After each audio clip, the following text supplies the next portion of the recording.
Pride of Nation is a grand strategy game. It's settled in the second half of the 19th century up to the first 20 years of the 20th century. And the players will be handling one of the great powers of the time. The well-known countries are Great Britain, France, Germany, Austria-Hungary, Italy and Russia in Europe, but we can also play the Americans and Japan, which enter the game at some point.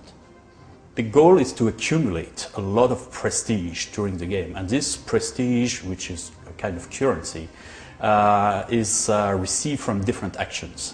And they go in every field of the game, and the player is rewarded or penalized depending on what he has done in terms of prestige.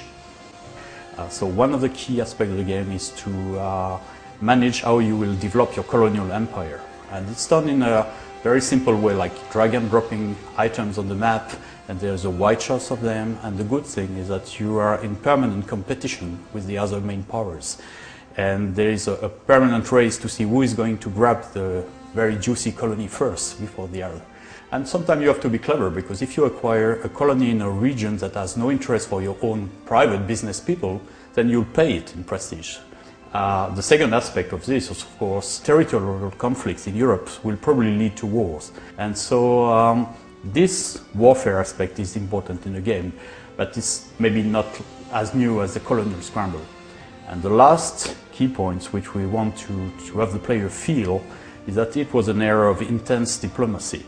Probably not official, not straightforward as this is, but a lot of behind the scenes situation.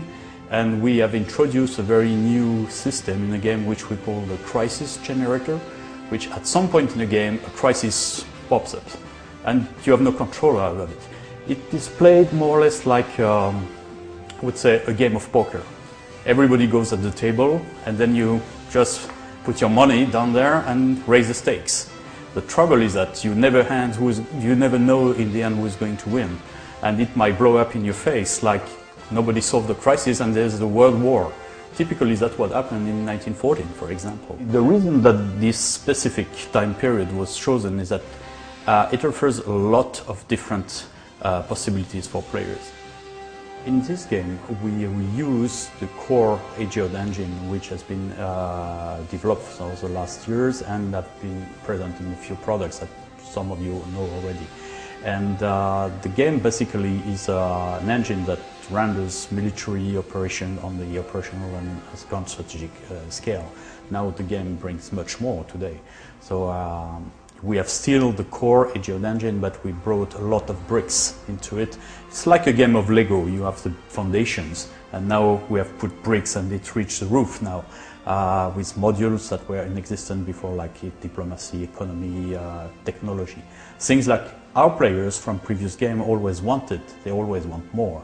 And this time I think they will receive more than they asked for.